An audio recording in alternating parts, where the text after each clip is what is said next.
it's Kirsten here again. I'm here to interview Lucy this time. I went up the coast to the mid-north coast of New South Wales on her beautiful 300-acre property. She's an amazing woman doing some amazing things related to biophilia and nature.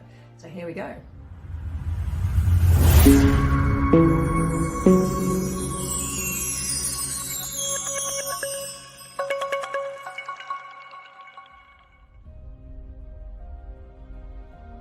Well, Lucy and I, we have bamboo in common.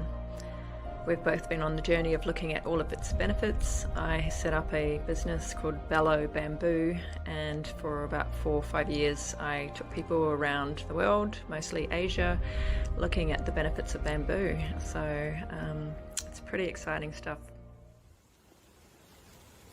Hello Lucy. Good morning, how are you? I'm great. Just asking you a few questions about your life, very inspiring. So yeah, generally, what's your background? Here you are, you've got 300 acres now, but what led you to all of this? Oh, long story. Grew up in England, spent a lot of time roaming wild in forests on horses and my grandmother's farm. Came to Australia as an 18-year-old and worked as a gillaroo, and then ended up on boats.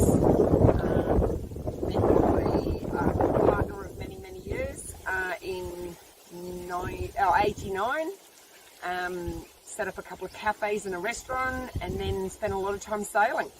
So a love of nature and the ocean. And then a couple of kids came along, bought this place 18 years ago, 300-acre property on the mid-north coast, and a couple of years later decided to plant a plantation of bamboo. So I'm now doing it all on my own. Clumping bamboo, not cutting bamboo, and I'm creating a eco-friendly space for people to come and camp and stay on my property, and really connect with nature.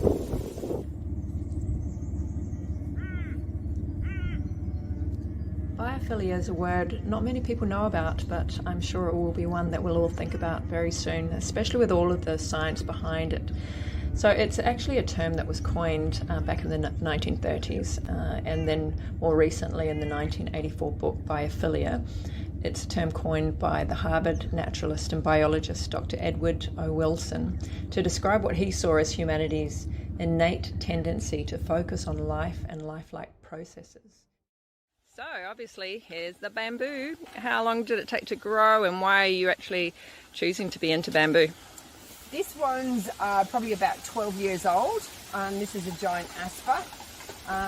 Yeah, good question. I think one of the main reasons that we chose bamboo, which was 12 years ago, was it was a renewable resource.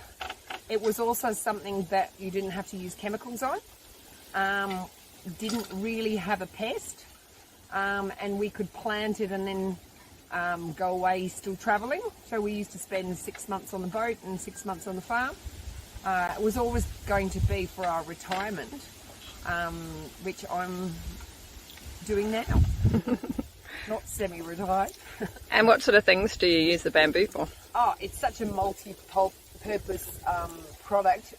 I've been selling poles for various uses, teepees, building bathrooms, structural timber.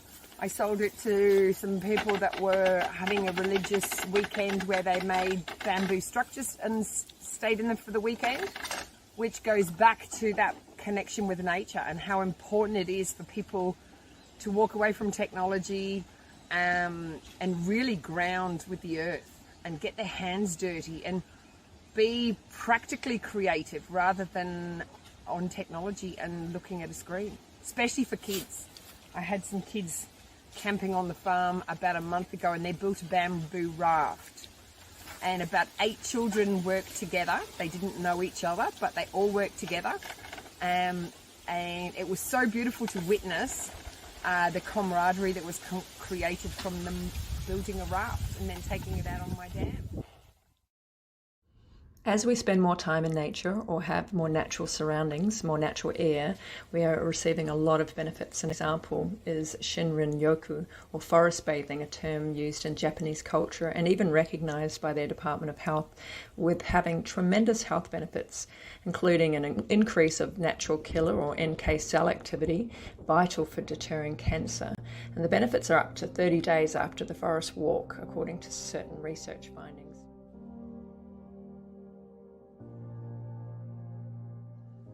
So I got the chance to sleep in here, and this is Lucy's design. She's refurbished it. It's a romantic sleep out type of retreat. It wasn't quite romantic because it was just me, but it was still amazing. Last night I slept in this glorious bed, so comfortable, and it's got mozzie nets, and I had the window open slightly. It's springtime now, and I actually woke up at about 1 o'clock in the morning, and there was a beautiful moon just up there, and then I just found that the sounds, there was hardly any sounds, but it was just like a frog now and again, and I actually enjoyed personally staying awake for about half an hour, just appreciating that I am in nature. So it's a really lovely little space. So you've got your own little area, and you've got your own utilities, and then you come out on this veranda and you've got the bamboo in front of you. So let's go for a little walk.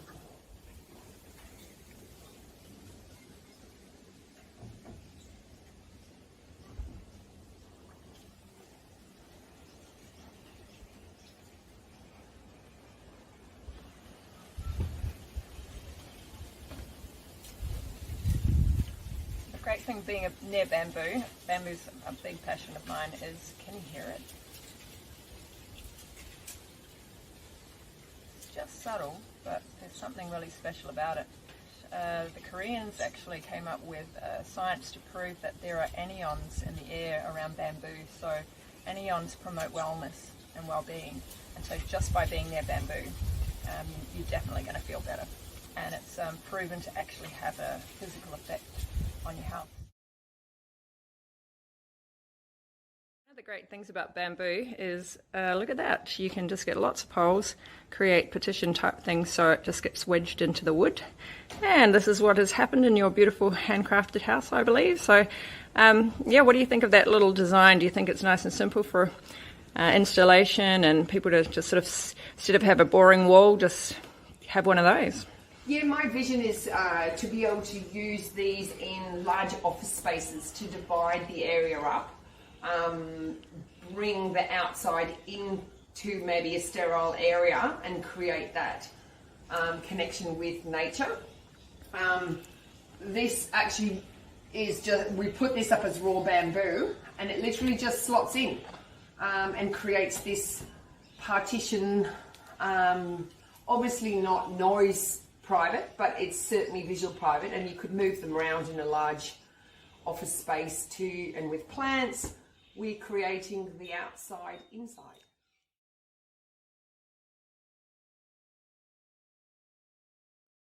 So I came for a few days. We're looking at a design of a bamboo bed and providing this as a compactable, portable type of bed that people can set up and make for themselves. So what made you come up with this idea?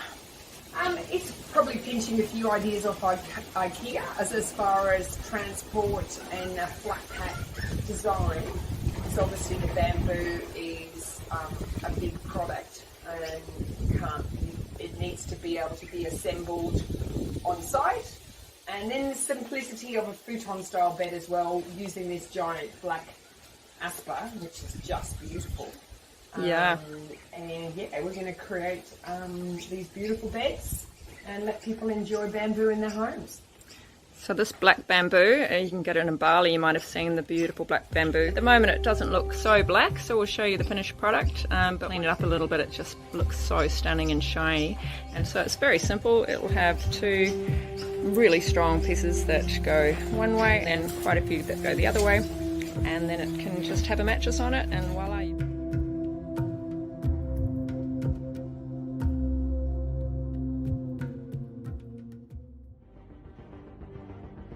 So Lucy's 300-acre property has a rich array of forest and other health beneficial areas such as bamboo groves and savanna-like spaces, and people are really feeling the difference.